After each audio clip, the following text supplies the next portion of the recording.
y bienvenidos a Hablando de Mercado, una serie de podcasts presentados por Argus sobre los principales acontecimientos que afectan a los sectores de energía y materias primas en América Latina y el resto del mundo.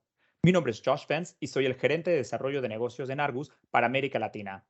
En el episodio de hoy platicamos con Sergio Meana, corresponsal senior para Argus en México, sobre los impactos de la elección intermedia en Estados Unidos para el mercado energético mexicano. Bienvenido, Sergio. Hola Josh, gracias por la invitación. Es un placer estar con ustedes. No, gracias a ti por acompañarnos. Sergio, parecería en primera instancia que una elección intermedia en el Congreso de Estados Unidos pudiera no tener impactos o muchos impactos para otros países. Pero me llama la atención los análisis de Argus de un posible impacto especial para México. ¿De qué se trata?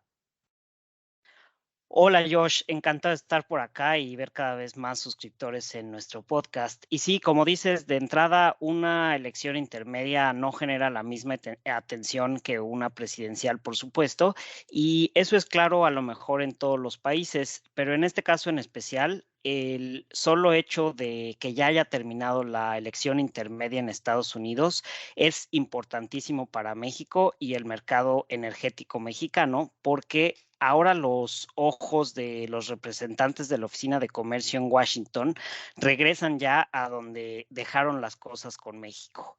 Es decir, van a regresar a las negociaciones sobre la política energética mexicana, porque durante las elecciones hubo un congelamiento de las pláticas, nos contó una fuente muy importante en Washington.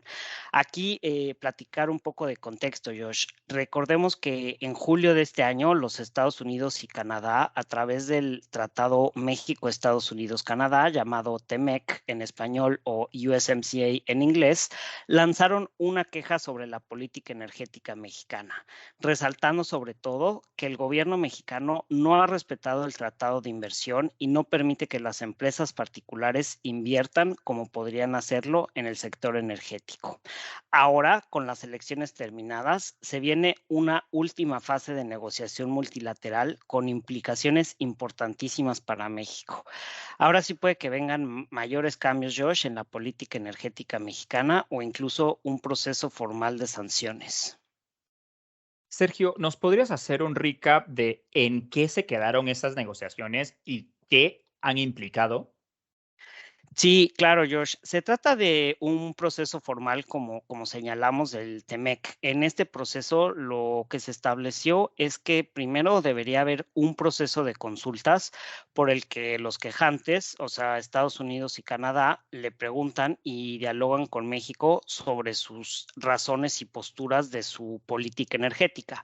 En realidad eran 90 días para estos diálogos, pero los Estados Unidos y Canadá decidieron extender el periodo de consultas y terminado este periodo, lo que puede pasar ahora es que puede haber un panel con sanciones formales para México. Estas sanciones serían, digamos, para acuerdos de transacciones y comercio exterior entre México y Estados Unidos. Pero aquí lo interesante es que estas mismas consultas, aunque el gobierno mexicano no lo quiera aceptar, ya han generado cambios importantes en el sector energético mexicano que no sé si recuerdas, Josh, pero las platicamos en nuestro podcast pasado. Básicamente se trata de una apertura un poco mayor del gobierno a que se abran nuevas instalaciones de almacenamiento, terminales de almacenamiento privadas de combustible. Y además, desde la última vez que hablamos, casi se han otorgado casi 200 permisos nuevos para gasolinerías o estaciones de servicio, que son bastantes y pensamos que antes no daban casi ningún permiso. También las empresas importadoras de combustibles ahora ya son acreedoras a los subsidios otorgados por el gobierno para los precios de gasolina, algo que antes prácticamente solo Pemex estaba aplicando. Interesante visión, Sergio, porque en Estados Unidos la población sigue pendiente de los resultados. Aún tenemos más una elección el 6 de diciembre para ver los finales de Georgia. Pero para México lo importante es que terminara la elección para continuar el proceso negociador. Ahora, en cuanto a los resultados propiamente de la elección de Estados Unidos, ¿qué sugieren para México? Claro, Josh. Pues una de las primeras implicaciones es que el Partido Demócrata y el presidente Joe Biden mantendrán el control del Senado. Eso ya lo sabemos. Y eso va a implicar que la agenda climática del presidente Biden podrá seguir impulsándose desde ahí, desde el Senado norteamericano. Esto ya de entrada es importante para México porque la agenda climática es uno de los mayores choques con México, el llamado vecino del sur de Estados Unidos, ¿no? La agenda climática del presidente Biden puede implicar más presión para México para producir menos combustibles, virar hacia una agenda más limpia, a pesar de los intentos del presidente López Obrador de realmente lo que quiere es seguir produciendo gasolina y diésel en México para satisfacer toda la demanda interna con producción nacional. Y la otra parte de esta respuesta, si me permites, Josh, es un poco que el qué hubiera pasado si las elecciones de Estados Unidos hubieran tenido otros resultados con la famosa ola roja.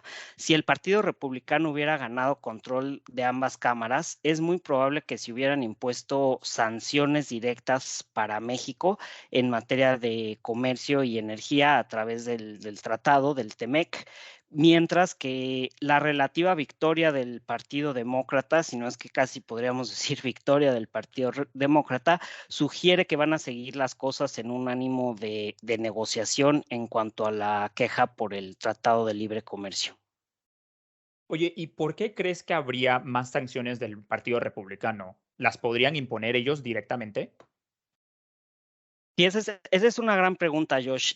La verdad es que no es un tema obvio que sí hay que explicar, digamos, aparte de la retórica del presidente, del expresidente Donald Trump, que ha sido muy anti-mexicano. La realidad es que en el Partido Republicano sí han sabido aprovechar el descontento de pronto de la población americana, estadounidense con México y sobre todo este enojo con la política migratoria. Entonces, esto se traduce en que una victoria más profunda del Partido Republicano con una victoria más profunda de los republicanos, podrían haber capitalizado ese enojo desde el Congreso con peticiones de sanciones directas a México.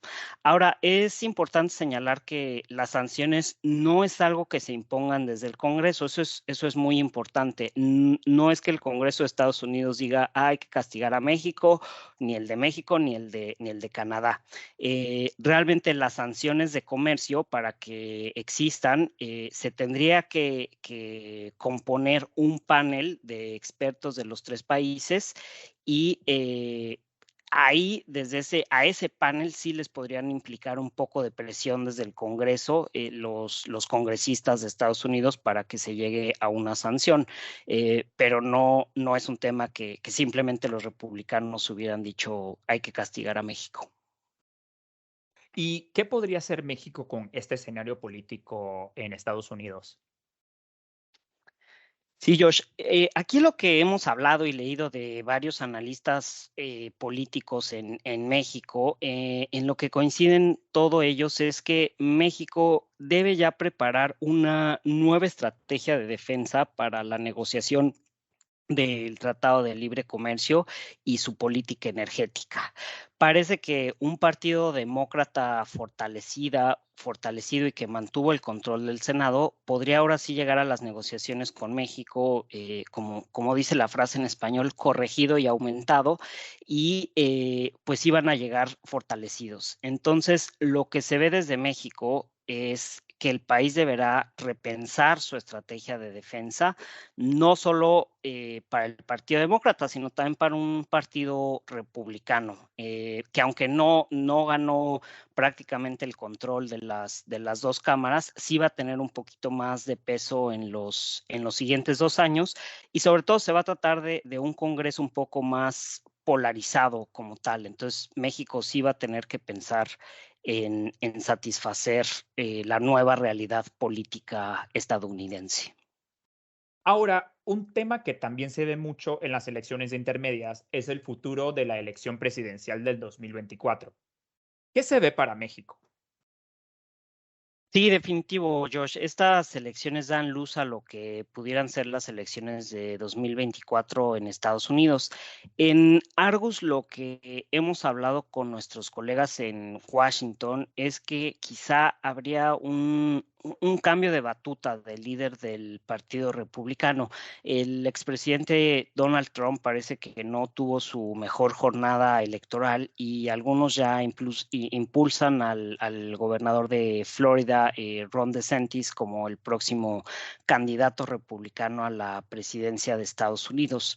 Esta llamada, te voy a decir, conflagración de hechos políticos, aunque pareciera lo contrario por el discurso tan antimexicano de Trump, pudiera no ser lo mejor para el presidente López Obrador. Al final, AMLO, como se le conoce al presidente mexicano, ya había logrado un entendimiento con el expresidente Trump y quizá pudieron llegar hasta llamarse amigos a pesar de todo. Para el presidente López Obrador, volver a construir una relación con otro posible candidato republicano, ¿no? En el mismo año que México también tiene elecciones presidenciales, va a ser muy complicado. Y entonces, Josh, lo que estamos viendo es que sí, las relaciones México-Estados Unidos podrían enfriarse, ¿no? Con los dos países enfrentando elecciones en 2024. Wow. Vamos a tener que estar pendiente entonces. Qué interesante oír sobre las Definitivo. implicaciones de la política de Estados Unidos para el mercado energético mexicano. Muchas gracias, Sergio, por acompañarnos. Muchas gracias a Argus por la invitación, Josh. Claro que sí. Visite nuestra página web para más información sobre nuestras publicaciones en www.argusmedia.com. Puede escuchar este y otros episodios de nuestra serie de podcast en español disponibles a través de nuestra página web en www.argusmedia.com/hablando-de-mercado. Danos un me gusta, comparte y visita la página para seguir todos los acontecimientos que guían al mercado mundial de commodities y comprender los impactos a América Latina. Volvemos pronto con otra edición de Hablando de Mercado. Hasta luego.